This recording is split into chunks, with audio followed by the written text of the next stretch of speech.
similar to the discussion we had the other day about the managed instances for virtual machines in Azure.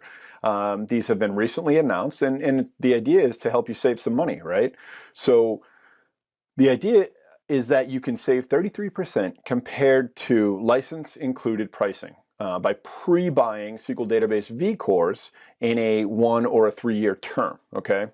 You can apply it to a single subscription or share it across your enrollment. So it allows you to control how many subscriptions can use the benefit, right? And how the reservation is applied to the specific subscriptions. So a reservation scope to a single subscription, basically you can apply it to that SQL database resource within the selected subscription or resources. And then a reservation with a shared scope can be shared across any subscription in the enrollment.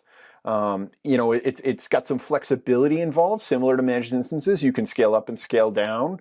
The SQL database reserved capacity provides vCores in the size flexibility that you need, so you can scale them up or scale them down within a performance tier, right? So you got to keep it in the same performance tier. If you're running standard, you have to stay in standard, and it has to stay in the same region as well. Without impacting your reserve capacity pricing, right? So you can move it up and down in that same tier, that same region, without affecting your pricing.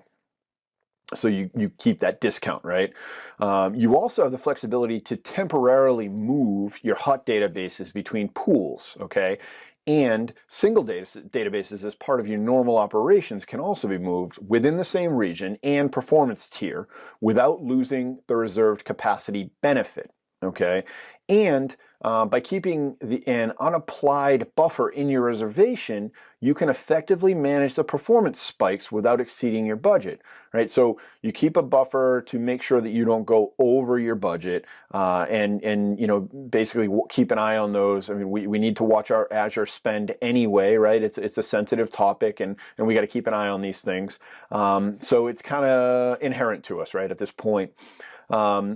You can also stack savings, so with the Azure Hybrid Benefit licensing, you can save up to an additional 55%, bringing you to over an 80% total savings with the stacking of the two benefits here, right?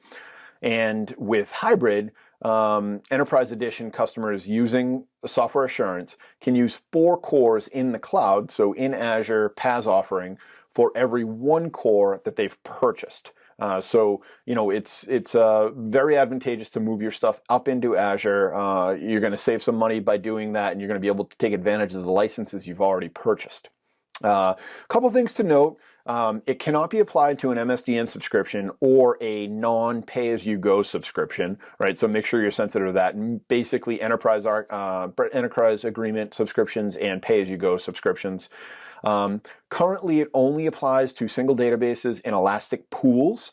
Managed instances are still in preview, and when they go to general availability, which is aimed for some time towards the end of 2018, currently anyway. Sometimes those things change, sometimes faster, sometimes slower, but it will also be covered by for managed instances as well. So if you've got any other questions around how that licensing works, you can contact your Microsoft rep to help you out, or we're happy to talk through and have discussion and understand what your needs are. We can help you use the Azure calculator and really drill in and understand your environment and what the next steps are. So feel free to click the link below for more information, or give us a call. We're happy to help out.